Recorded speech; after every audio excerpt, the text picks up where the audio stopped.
On your marks, get set, bake.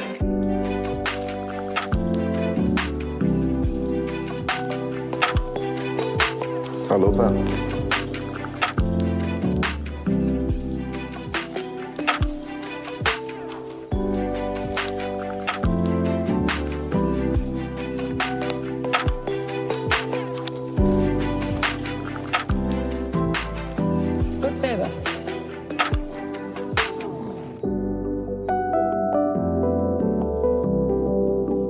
Really like.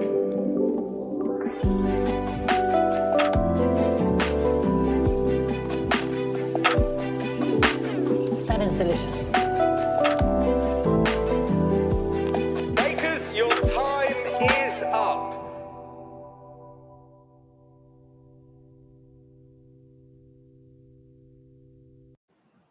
What's hood, people? We back at it once more. It's Krème Patisserie. It's a Great British Bake Off podcast. I'm your host, It's Terror 713, joined by the other host, Nick J. Why do rich people always have the worst decorating taste? I mean, they could spend the money, right, and just have somebody come through and like. But they do, and it'd be like just gross and too much, and like I don't know. I don't get it. Maybe we wrong. They rich. Yeah, so there's no accounting for taste, I guess. That's what it is. This week, this awesome week, which I like, okay, I can see that becoming a regular situation. Please and thank you, but I don't know if it will, but I hope it does, because I really enjoyed this episode pretty much in the end. What about yourself? I am a autumn girly. It's the best season, my favorite season. So I was really excited to see what they were going to do. And I enjoyed it. I figured it would be some pies and things, but I really enjoyed it. Excellent.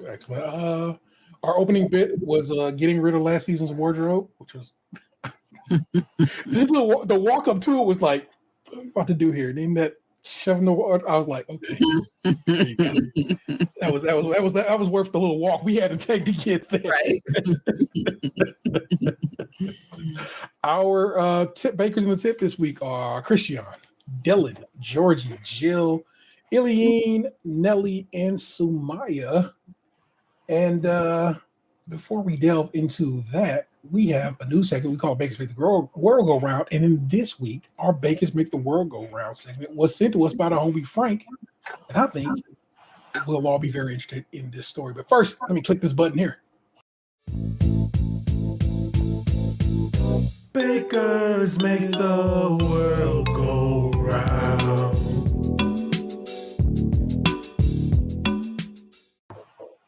Thanks, Frank. This is from TV Insider. Martin Holmes on the byline. The Great British Baking Show boss teases first ever All-Star season with past winners. Could the Great British Bake Off be preparing for its first ever All-Star season? According to the show's longtime creative director and executive producer, Kieran Smith, the team is very interested in making it happen. Despite being in its 15th season and on the air since 2010, the Great British Bake Off has never brought back its past winners for an all-star season. The concept of seeing former fan favorites facing off against one another has been popular on other cooking-based shows, Hell's Kitchen, Top Chef, and Chop. Speaking to Vulture in a recent interview, Smith said he and his team are very interested in a proper 10-episode all-star season in the near future. I think the vast majority of bakers would take part in it, he shared. People would love to see how their favorite bakers from the past would fare. There's something fun about crowning the ultimate champion at this point.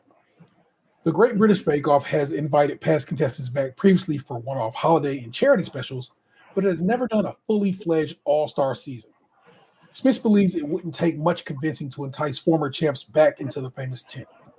Past bakers always love coming back to the tent. That's the thing, I'll say, he explained, because they tend to think when they finish their series, I'm never coming back. So they get another chance. I don't think we'd struggle to get them. Over the years, Great British Bake Off has crowned many popular winners, including the likes of Nadia Hussain, Peter Sawkins, Nancy Birthwhistle, Raoul Mandal, Sophie Faldo, and Candace Brown. Smith revealed that an all-star season was first proposed in 2020 during COVID-19 pandemic, when the show created a quarantine environment for contestants to live in while competing in the competition. The ideal had never been floated before, Smith recalled. At the time, we were thinking it's going to be really hard to get bakers during the lockdown period. Isn't it a safer option to get returning content? Okay? They're probably thinking it's hard to get new bakers, but okay. Isn't it a safer option to get returning contestants? If it's something people might really relish bringing back those winners. However, after realizing they could still audition new applicants via Zoom, the decision was made to move ahead with fresh contestants, given that there was so little original programming going on at the time. It felt a little better to do a series with new faces as opposed to going back to people we'd seen before, Smith added. As for who could potentially return, Smith said he thinks most of the former winners would be up for the challenge, even though one or two might not want to step back into the limelight again because of nerves. Smith pointed to one of the show's earlier winners as those who might be wary of returning. The standard has gotten higher the further into the shows we've gone, he said. No disrespect to Ed Kimber, who won season 1, but the standard wasn't as high as winning season 10 or 15. The things we've identified as people's abilities are much more finely honed than later on in the run. A little bit more to the article than that, but it's interesting that they're starting immediately with an all-winner season. You know, I often compare the show to RuPaul's Drag Race, because when RuPaul does the all-star seasons, it's just former contestants, fan favorites, whatever, coming back to recompete for a chance to win. But they did finally have an all-winners all-star season, which was great too. But I do think it's interesting that they're only bringing back winners.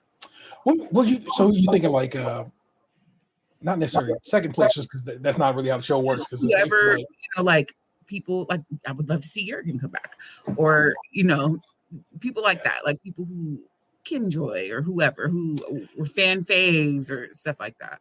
I think I want the flip. I want people who went home first week, who never got a chance to get deep into the situation. And they call that Pork Chop on Drag Race, because Pork Chop was the first drag queen to ever go home on Drag Race. Well, yeah, like people who were sick, who couldn't finish the competition. Like I want them to like give a chance to people who didn't win, which they probably will. I'm sure if the all-star season is successful, it's a quick thing that they can do in between seasons while we're fiending or something. Yeah. Man, that became the easy question of the week that I'm going to type in all-star or just fan favorites. Well, champs are fan favorites. Man, remember I read a lot of notes, y'all. It's a lot of scrolling to be done here. All-stars or fan faves. Breezy. Frank, you put in that work. Didn't even mean to, sir. Thank you for that. Right. But that was this week's Bakers Make the World Go Round. Let's get to it. Nick, set us off. Signature challenge is a comforting, sweet autumnal pie with melt-in-the-mouth pastry and a filling that celebrates autumnal flavors in produce. They have 2.5 hours.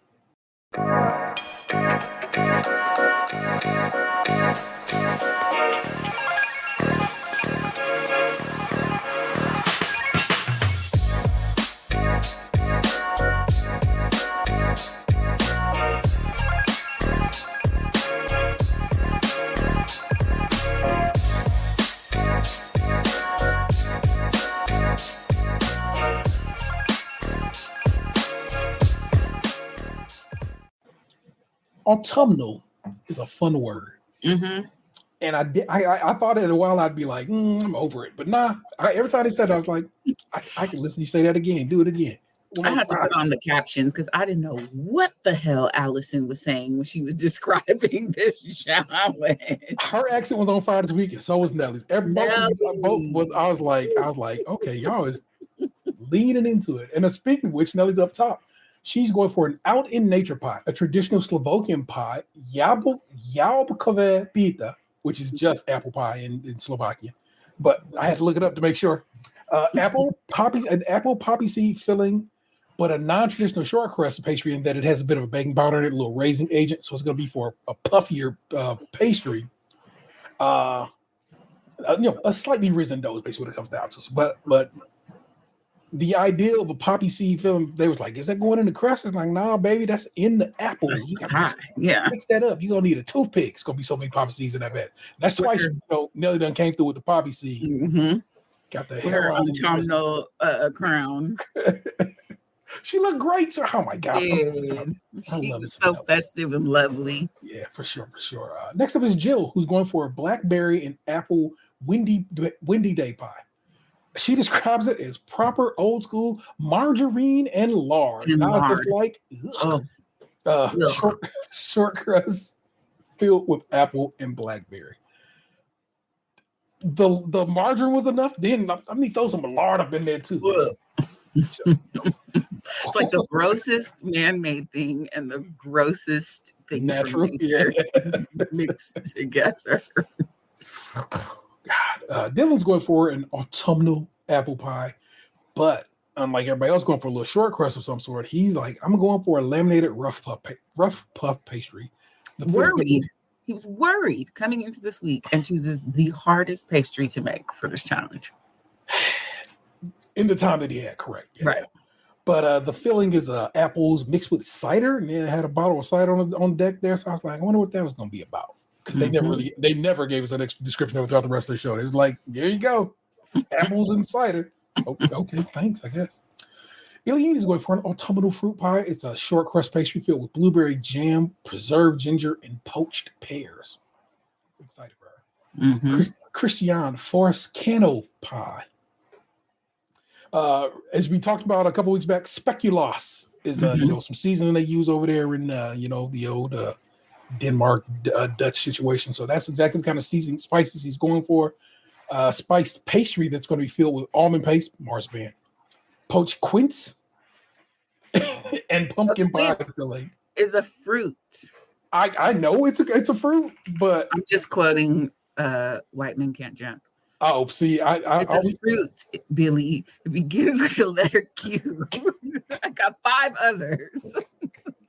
When I think of quince, it's an episode of The Simpsons. Homer gives Mr. Burns a box of chocolates to try to impress him. He eats him and Smithers eat all the chocolate, but there's one piece left, which is the sour quince piece that is covering Homer's face. So he sees all the other Simpsons, but he doesn't see Homer's face because he's like, it's just a sour quince one left, Mr. Burns. He's like, ew, and he's like, so that's where my brain goes when I think of quince. It's a long path. It's a walk, people. It's a walk, but it's just what it is. Georgie, pumpkin and pecan pie, spiced with cloves, ginger, cinnamon, nutmeg, and mixed spice on top of all that. To me, it actually sounds fire. But to them, they're like, Paul face got screwed up quick when she kept rattling off spices. Short crust pastry. Allergic to seasoning. Man, the Europeans. Anyway, short crust pastry filled with pecan praline and spiced pumpkin, basically pumpkin pie and pecan pie mixed into a pie. Fire. Mm-hmm. Won't sit. Mm-hmm. So Maya, butternut and pecan pie, straight up, y'all, butternut squash. She says she likes it more than pumpkin because pumpkin is so fibrous. Agreed. But butternut squash? Man, I saw somebody on TikTok that said they make their sweet potato pie with russet potatoes and just sweeten the mixture because of the texture. But I was like, because sweet potato pie, you do have to like pull things from it. I saw somebody make it recently. It was like Kev on stage, she made it for Kev on stage. It was like, I'm making black people pumpkin pie, and basically she sieved her sweet potatoes, so she got rid of the fibers. I was like, why are we not doing this whole time? So basically, we probably need to be sieving our sweet potatoes for a less fibrous sweet potato situation. What is she doing? It's a butternut squash custard topped with pecans in a white spelt pastry decorated with her pet rabbit Reuben on top. Reuben, I love it. Rabbit. What is white spelt, one might ask? Well, spelt is a type of wheat, and spelt flour is whole wheat flour made from the entire grain, leading to a deeper flavor on things baked with it. It has a slightly acidic, almost yogurt-like note, while adding a pleasant, grainful flavor. So word to white spelt. Yeah. See how few bakers we have now. Now we're already judging people. Let's get to it. So Eileen, she couldn't get her topper out of the mold and was like fussing with it for a great deal of time. I immediately, and I wish I could have like just mentally shot it out to her. It was like, just put it in the freezer for a hot second. It'll pop right out because it tightens up just enough in just a few minutes. While she over here touching it, heating it up further, making it stick worse. I'm just like, get the fuck out of here, Lee. And it took so long that the top of her pie was underbaked. Correct. Christian's up first. The spice-filled quince and pumpkin pie looks great. Very autumnal. Prue thinks the colors are beautiful. The pumpkin filling is just a little bit liquid, but the pastry is perfect. Short as anything. That's a very short crust, y'all. The quince, pumpkin, and marzipan blend together beautifully, and the spice levels are perfect. Well done. Noah was like, all them compliments and no handshake. Like, you didn't say nothing bad. But don't think your man's don't got a little something on that. In case you, like me, was wondering what Noah meant when he said after Christian's judging, steward's inquiry. Well, I researched it, and it's mostly a horse racing thing. But it's a review system that takes place after a race to ensure the race has been run fairly and race rules haven't been broken. It's most commonly seen when horses interfere with another, compromising the chances of a particular horse. Steward's inquiry is a regular thing in horse race. So, but I was like, steward's inquiry, what the hell is that mean? What's he yelling about? For sure. Jim, love the look. They love the color. Absolutely lovely, though there is a crack on the side, which she got when she was moving it. A little bit of a bite to the apple, along with the tartness from the blackberry with the note of ginger just marrying everything together. Almost unimprovable. A lovely pie. Nelly, they like the decoration. Could have been left in the oven just a little bit longer. The filling is exquisite. This is where I can argue again, Nick. So Paul and Prue haven't had anything like it. The pastry is very delicate. It flakes in the mouth. It melts. Just needed slightly longer in the oven. Speaking of Miss Eileen, the pastry is a bit of a failure, sadly. But they love the filling, though Prue wants more pears. Overall, a nice pie. Just a shame about the bacon. Samaya, great looking pie. They love the design and the delicate nature of the design work, which is exceptional, really original, looks lovely.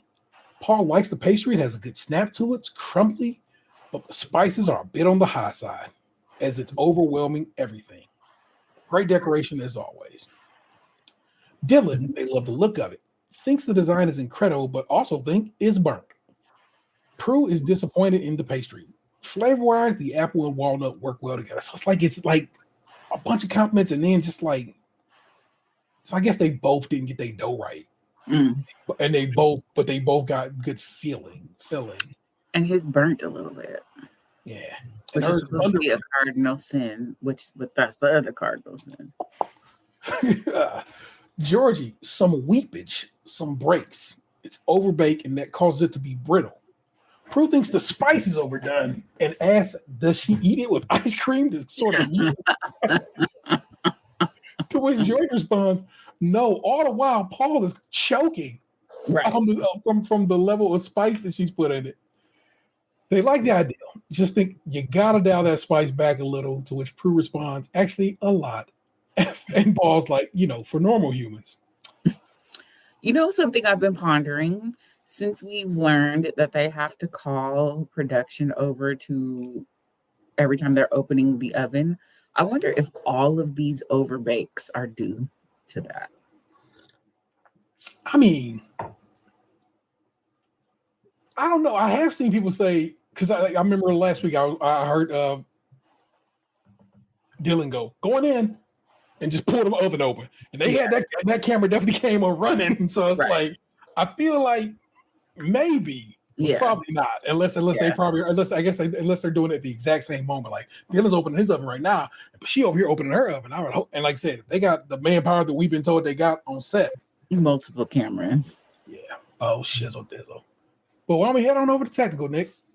Alrighty. The Technico challenge set by the wonderful Prue Autumn Leaf, who says there are aspects of the bake that will take much longer than the bakers think.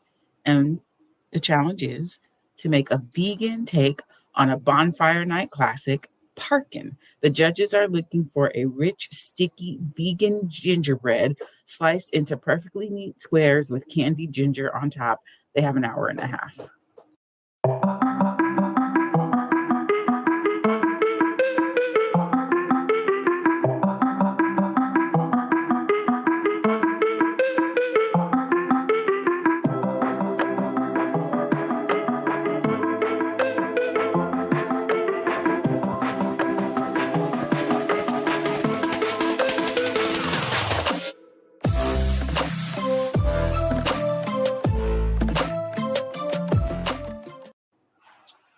Oh, the Technical. Man.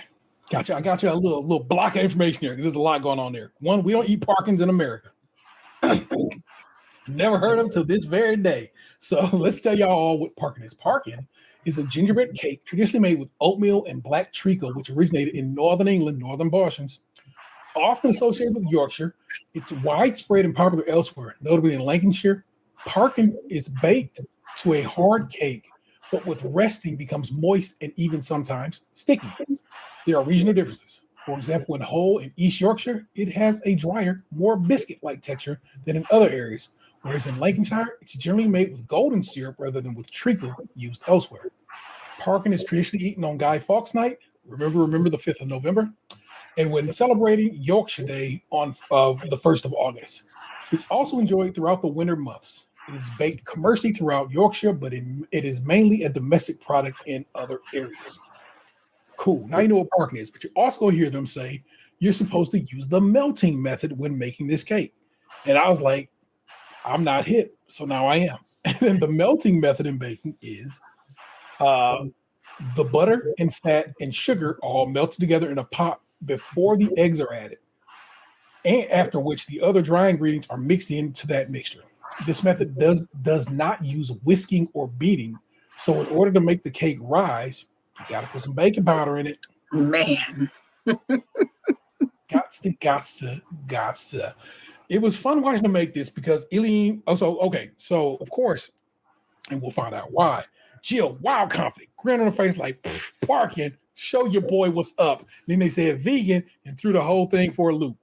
Well, and also because she was making it for her Showstopper. Spoiler alert. Yeah, for sure.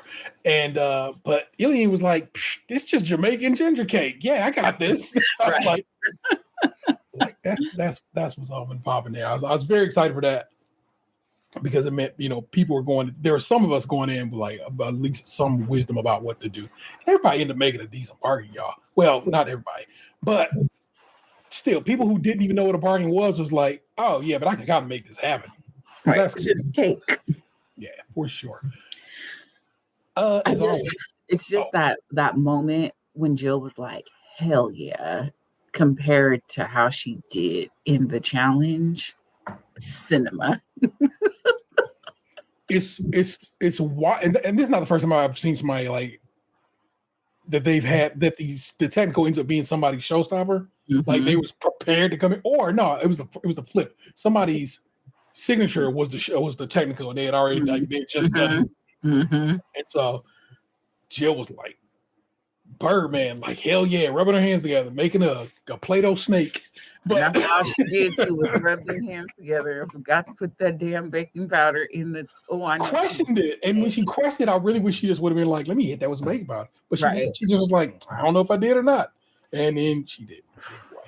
Because what is the result of too much baking powder? I mean, can't be no worse than none. Right. So why not? Good Lord. Let's judge it, y'all. Nellie's up top. Decoration is okay. They like the amount of icing, just not too much on the spice side. I think everybody was gun shy about spice this week. Mm-hmm. After having the spices get shot down twice during signatures, but lo and behold, Samaya, quite neat, prettier than Nellie's. They said prettier than, and they didn't say Nellie, but they only had one before that. It's so process of elimination, my folk. Mm-hmm. Higher spice level, nice sticky texture. I don't know what that could possibly mean in a mouth situation. Like, what is it sticking to? Sticking to my tongue, sticking to my teeth. What's this? Is it sticking to my fingies? What's Right. happening? Like a really chewy brownie. Fair. Very good. Christian's up next. A bit flat, bit heavy. Spice level is almost right, just not the best looking. His came out and sunk in a little bit. He's like, let me slice it up to try to make it even. Like, leave that shit alone. Mm-hmm. Or, God, it just Now flat. If you think you fixing things and you are simply making it worse. Right. Eileen, neat, good height, spice level good, like it very much. Jill, well, this is overmixed. Not really. That's the problem. That's what you thought it was, and then you was like, then Prue was like, hold on. Could hold a door open. Ooh wee. Ooh. My own commentary. Surprise, surprise. It's not enough baking powder because it ain't none in there. Not enough, as Prue thinks. Just none at all. The hockey puck. The spice levels are pretty good, but it's like rubber. Indeed, what a hockey puck is made from. Dylan, a bit artistic, nice and shiny. Prue would have liked a bit more ginger. The other spices are there, just not enough ginger. Neat, very good. Georgie, they like these. They like the pattern. The height's good. Very nice texture. Very good, very nice. The texture is good. Sliced a bit uneven. Otherwise, pretty decent. And once again, coming in last place in technical this week, it's Jill. Dead last. All your problems are texture and height. Started and ended there. Baby. Prue got words. Prue, like when they were sitting down discussing, Prue called her useless in the technical challenge she said she's been useless in the technical challenge. Those are fighting words. Prue would have to see me outside after that episode aired. You would have to see me. Mm-hmm. After the episode aired, I have to be like, now Prue. That's what I was just about to say. They had my girl Jill edited in a way that made her look trife in the beginning of the episode. Because they had like my man was like, Jill, do people actually eat these? Yes, they do. They Dylan is how they had it edited. But actually, there's a whole part before that where she says, "Hey, indeed they did." Blah blah blah. She explains to him, how people eat this shit at Bonfire Day. But that edit made her look not cool. I was like, that's not how this show ever functions. So I doubt she gave my man like that. Right. But don't do that. Don't be editing like that. Wow. That's my girl Jill. Yeah. And fifth was Nelly. Fourth, Dylan. Third was Samaya. And second was Georgie. Pretty good. Just not as good as number one. Come on, Ilian. Comes down to spice level and the uneven cut. And first, Ilian did everything right. Nice decorated. Tastes lovely. Well done. Allison is like, go, girl, because you know what it is. You know what it is. At that moment, especially on my rewatch, it really gave me everything I needed because I completely understood what that was. Yeah. So it's all love to be shown right there at that point, y'all. And that was your technical for the week. Nick, slide me into this Showstopper. An imaginative cake based on an autumnal festival. Whether it's bonfire night, Diwali, or Halloween, they have to decorate their cake according to the chosen theme. The judges want them to use just or also vegetables. They have 4 hours.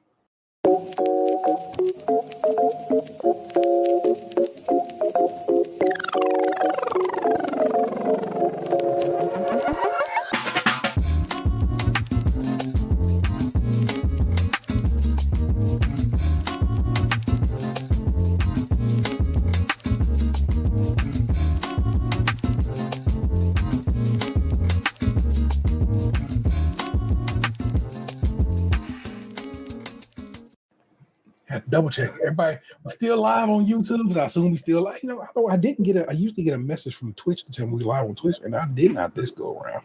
Can't call it. We hope for the best. We are live on YouTube, so that's what's up. Nick Jew, were you Showstopper this week? Yeah, I would say so. Yeah, it was. This, y'all, is where we be competing. And I was like, okay, we about to compete. And I'm very happy about it. Christian's up top. He kind of explains that in the Netherlands, they don't really do Halloween. They do another event that's similar. You go out you basically go trick or treating, but it's not that. But he said when he came through to England, he really got into it, decorates his house all, into the Halloween and so forth. And of course, Noel is just eating this up. Noel, super gothic Noel. If you've never watched the IT Crowd, which is I think still available on Netflix, comedy show from the I want to say Channel 4 BBC or Sky TV from some years back. But Noel played a little bit character on that show. Hilarious. That show was just in general hilarious. It is an ugly show to watch, and it is still filmed. It was still in the time where we were moving out of PAL and into just a uniform standard for the way television shows look in 1080p or 720p and all that stuff. So you'd be like, man, this look rough. But I don't even know what any of that means.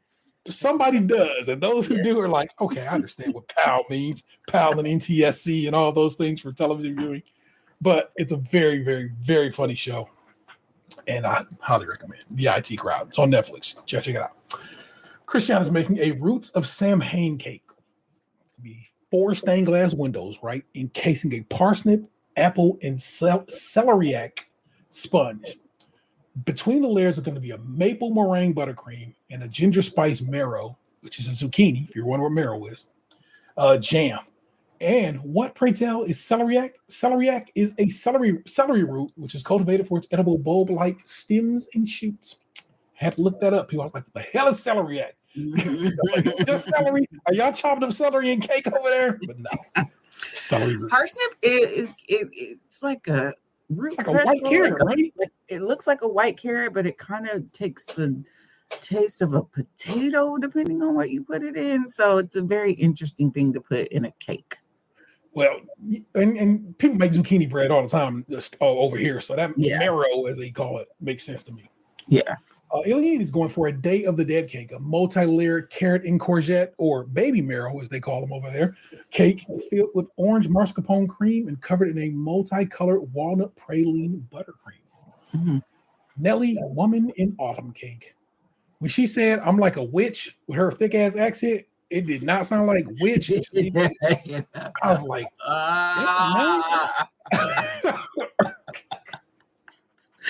I did love the concept of her cake, how she was saying, like, as a woman of her age, she's in sort of the autumn of her life.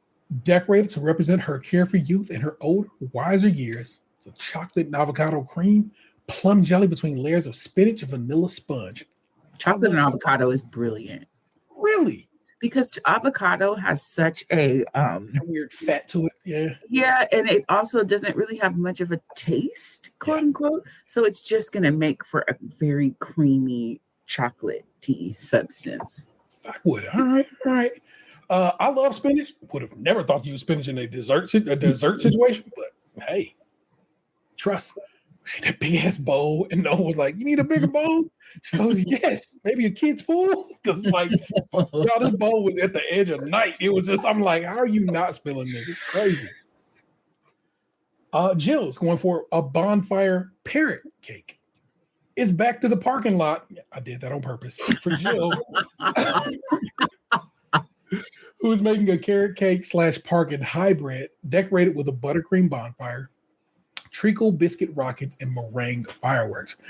The reason she was so, Birdman for the dang Parkin was because she knew she was making a Parkin-esque situation for her Showstopper this week. She was like, she should have had this in the bag.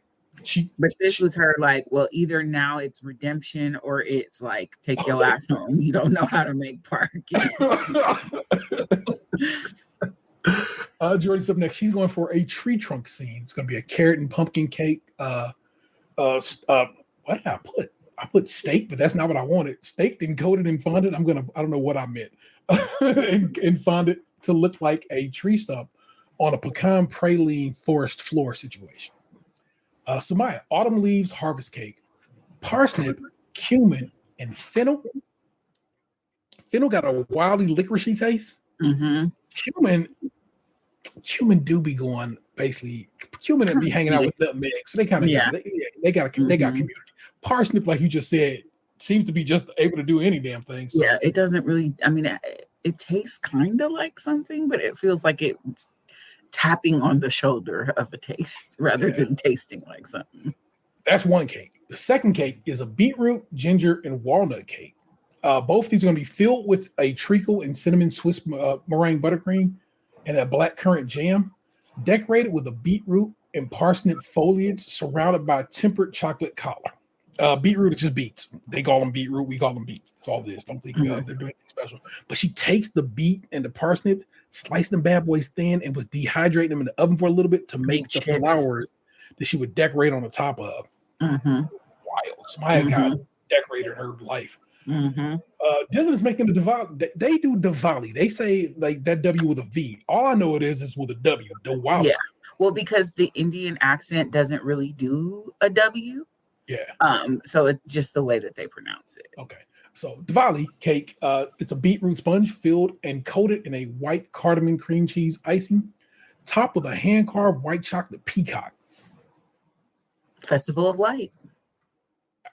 Worry not, I got you. Because just in case you didn't know what Diwali is a major Hindu festival celebrating the triumph of light over darkness, good over evil, and knowledge over ignorance, also known as Deepavali from Sanskrit, transliterating to row of lights or line of lamps.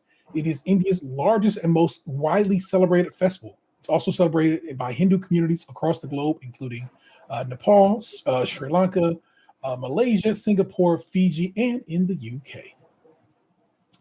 Let's judge these individuals' output. I fully agree with and then don't agree with them putting her up first here. Because everything else becomes right. Samaya, great looking cake. Prue loves the colors. The chocolate fence is exquisite, just wonderful. Prue had a look when she took that first bite that told you everything. She loves the flavor. In fact, and the texture while she at it. Paul comments, it's a bit like sticky toffee pudding in cake form. Prue is so hyped that she said she would rather tuck in and eat all of this than eat anybody else's shit. Baby. After tasting the second cake, Paul says, wow. Starts rubbing his hand together. You know why he rubbed his hand together? He had to heat them bitches up because he had to go give yet another Hollywood handshake. Had to be done, people. Prue back there in the background, she is one hell of a baker. And she's like 19. Yeah, she's a baby. She's a baby. Paul says, it's one of the best cakes I've had for a long time. And he's taking some home with him. My man said, I'm taking some home with me. Fantastic. Well done. People, that's just an achievement. So she goes back and they got the camera alien who's like, yeah, that's a perfect cake. We might as well just pack it up and go. And lightweight, that's kind of how the rest of this went, y'all. Nobody was bad, but nobody was that. No. Christian's up next. Noel says he's in love with this cake because it's all black, y'all. Paul, of course, says it's a pretty morbid looking cake, but it's very neat. It's beautiful work. The stained glass is just amazing. People, you have to see it. It was great. I found a picture of that damn cake. If I can find a picture, I might just throw it up right quick. Hold on. It reminds me of that quote from like Steel Magnolias because it was black. It was fondant, obviously. Yeah. But when they make the bleeding armadillo groom's cake, it's like, and it had great icing. I can't even begin to think how you make great icing. That's like, it's like this black ass fondant. Man, I wish I could find you a picture of this cake, y'all. It's super duper pretty. You got to go watch this episode. Like we always say, you go watch the episode. You know what I'm saying? You got to go support because it's a dope show. But you got to see the work he did. It was brilliant. Stained glass is just amazing, really beautiful done. Paul takes a bite, takes a beat, stares at Christian before saying, "Love it."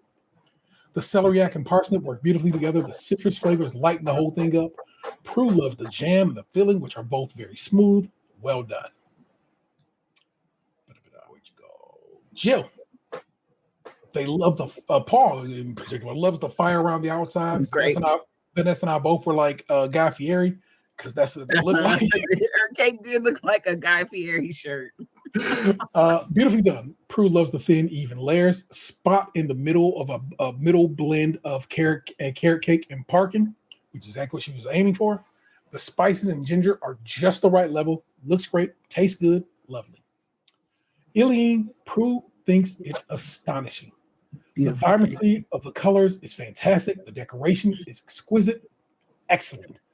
Absolutely the right level of spice, not too strong. Delicious. The carrot and courgette are moist enough still, so they bring something to the table. Really pleasant in the mouth. Great job. Had she not messed up on her topping of her pie, I would have had a hard case for her as Star Baker this week. Exactly. Georgie, cake looks amazing. Very professional. Could be in the front of any bakery window. But the cake, you can see it right when they cut it, is a little damp. You can see it straight away when they cut it. It looks like, if you know what pumpkin pie looks like, that's what that cake looked like. Just wet.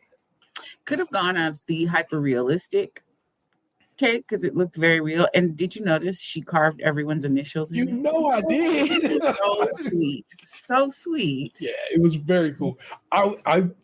She probably could have got Allison and Noel to do their own initials, but Paul and Prue, of course, kind of hang back. So it's a really amazing looking cake. It just was a bit on the moist side, which Paul attributes to pumpkin being the source of the juice.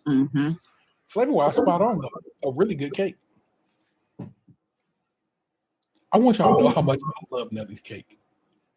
I thought it was great. I need to state it for the record. Well, exquisite. Prue loves the way it changes as you spin the cake from exuberant youth to more sophisticated autumn. To which Paul responds, I mean, you're barely in summer. And Nellie just rolls her eyes to the old charmer, and then she calls him the charmer. And I had to laugh. But the cake has concertina up, which is not the first time I heard Paul say this, but it is the first time I went ahead and looked it up. It means to fold, crush, or push together. In this case, the filling in cake, the filling is so heavy, the cake is so light that it kind of pushes into each other. Yeah.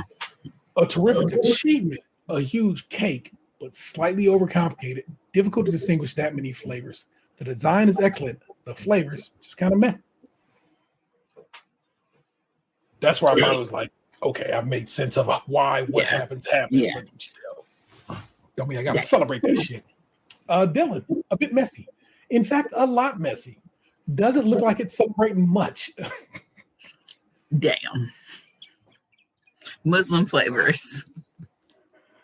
That's why he can't say shit. He said that dumb shit. Right. But you'll be going here correcting nobody, man. Poor Dylan. He dropped one of his whole cake on the ground. And Noah was over there like, bruh, you seem really chill. He was just like, I mean, what am I going to do? But if anything, you go straight because I made myself extra better. I was ready for this shit. But still, the coating needed to have been done much better, so it would have looked totally white. But guess what? That bitch tastes good. They love the flavor. It's gorgeous. Love the icing, which is quite light and lifts the flavors up. Don't like the the outside, but definitely get down with the inside. He was ready to send himself home. He was so disappointed in himself. He was just like, it's so, what did he say? It's so frustrating or something to that effect when he dropped that cake. It's just, he knew what it was. Yeah. And he knew that it was going to end up being rushed and you can't decorate a hot cake. So forth and so on. So he knows what it is. I would love to see that cake done well because I know it will be something special. Yeah. Your star baker this week is, of course, Sumaya. Yeah. Well and true earned. Yeah. I'm going to make a prediction. Christiane, I think he's going on a run next week. Okay. Sit Home was unfortunately our favorite Nelly. That's 2 favorites 2 weeks in a row is too much. I got rid of my favorite accents from the show. Right. Nelly did this dance at the end. Bruh. I love her so much. She got into my FYP on TikTok. I followed her immediately, and she's just as amazing over there as you would expect. That's what's up. Absolutely. I'm gutted that she had to go home. Just a gem of a woman. She had the best attitude about it, though. She was like, everything after week 3 is just gravy. I don't even know how I'm still here. Yeah, made it to week 6, y'all, and that's super, super dope. And she will certainly be missed. But that's what's up, people. Next week is dessert week. Very excited about that. Because it's always a fun week. You know what I'm saying? That's when they have some expectations. I need you to make A croquet bush that I does want flips. some mirror glaze. I want something inside a glass or jelly. Like, gimme. Yeah. So I'm excited about that there. You know the deal. Please hit us up at 216-264-6311. That's 216-264-6311. We'd certainly love to hear from you. Email address is podcast@stagecrunchyandmilk.com. And of course, hear from you. We have this week Bev. Bev, I'm going to attempt to pronounce your name. We're going to call you Bev. Bev, you know who you are. If you want us to pronounce your name, last name going for it, holler back at us and give me a pronunciation because I want to get it right. Bev says, this is a comment on Pastry Week on Spotify. Hi, I'm Greek and make spanakopita on the regular. I made it in a 9x13 pan, and my filling, sauteed onions in butter, 1 16-ounce package of frozen spinach, 10 ounces of feta once the spinach is cooked down. Take it off the heat, add 4 to 5 beaten eggs, stirring quickly so no scrambled eggs. Add a few tablespoons of dry dill, black pepper, and some salt. No sesame seeds, no spiral. Mm-hmm. Paul's flavors lean more toward cypress than grease. He also butchers the hell out of Greek pronunciation, LOL. Mm-hmm. Thank you, Bev. Thank you also because that reminded me. I was in Trader Joe's on Saturday, and they have a spanakopita and the other just without the spinach pie.